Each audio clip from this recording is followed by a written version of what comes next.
दीवार पर टंगी सास। पंजाबी में कहावत है, सास चंगी होवे या ते दीवार ते टंगी होवे। संगीता की शादी भी एक ऐसे ही घर में होती है जहां उसकी सास दीवार पर टंगी होती है। ससुर और पति शादी के पहले दिन उसे सास के फोटो के सामने ले जाते हैं, जहां ससुर जी कहते हैं, बेटा संगीता, ये तुम्हारी सास थी, बहुत नेक और भली, लेकिन थोड़ी गुस्सैल थी।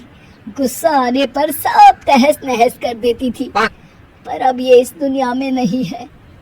हाँ संगीता, माँ होती तो तुम इनकी कोई बात टाल नहीं सकती थी, वरना तो माँ घर में भूचाल ले आती। संगीता मन में खुश होती है कि अच्छा है कि ऐसी औरत अब इस घर में नहीं है, लेकिन दिखावे के लिए वो जैसे ही सास की फोटो के सामने हाथ जोड़कर खड़ी होती है, ये क्या? सास उसे देखकर मुस्कुराने लगी। संगीता आंखों को मलकर एक बार फिर से देखती है, लेकिन फिर सास के चेहरे का भाव, भंगिमा यानी एक्सप्रेशन बिल्कुल बदले होते हैं। वो अपने पति और ससुर को कहती है, माँ की तस्वीर तो स्माइल कर रही है। ना बेटी, ये कैसे संभव है? जरूर तुम्हें कोई गलती हुई होगी, ऐसा कैसे हो सकता है? लगता है तुम शादी की सारी फॉर्मेलिटी करते करते थक गई हो, तुम्हें आराम की जरूरत है संगीता। खैर, सारे संगीता की बात को इग्नोर कर कमरे में चले जाते हैं। वैसे सास की फोटो पर एक्सप्रेशन एक के बाद एक बदलते ही रहते हैं। सुबह होती है, पति और ससुर को काम पर भेजकर संगीता कमरे की सफाई करने में लग जाती है कि तभी उसे आवाज आती है, टेबल ठीक से साफ करो। ऐसे भी कोई टेबल साफ करता है? इससे अच्छा तो ये गंदा ही था। किसी औरत की आवाज सुन संगीता दंग रह जाती है और सोचने लगती है कि आवाज कहाँ से आई। आवाज को नजरअंदाज कर वो फिर से अपना काम करना शुरू करती है, लेकिन इस बार तो आवाज बिल्कुल उसके कान के पास से आती है। मेरा घर है ये, जब तक मैं थी चमका कर रखती थी, हर एक चीज शीशे की तरह थी।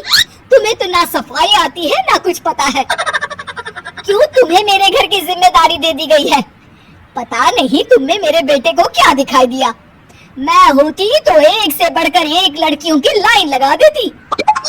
अब संगीता को समझने में देर नहीं लगी कि ये आवाज किसी और की नहीं बल्कि उसकी सास की है, जो दीवार पर टंगी है। वो उसके पास जाती है और कहती है, नमस्ते सासू माँ, मुझे तो कल ही लग रहा था कि दीवार में कुछ काला है। वो दीवार नहीं, दाल होती है पगली।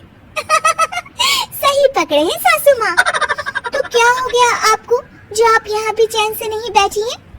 सुना मैंने आपका व्यवहार काफी गुस्से वाला था। चुप रह तू, ज्यादा बकर बकर ना कर। घर का काम करना तो आता नहीं, आई है मुझसे बहस करने। हाँ देखिए सासू माँ, मैं आपसे साफ साफ कह देती हूँ, मुझसे पंगा लेने की कोशिश मत करिएगा। तभी पीछे से संगीता का पति आता है। अरे संगीता, किससे बात कर रही हो? कौन है वहाँ? संगीता की सास की फोटो फिर से पहले जैसी हो जाती है। आपकी माँ से कह रही थी कि मुझे काम करना आता। अरे संगीता, माना सास के ताने हर बहू को अच्छे लगते हैं, लेकिन यहाँ तो माँ है ही नहीं, तुम तो फोटो से ही। तुम भी लाजवाब हो संगीता। किसी को विश्वास नहीं होता कि संगीता अपनी मरी हुई सास की फोटो से बात करती है।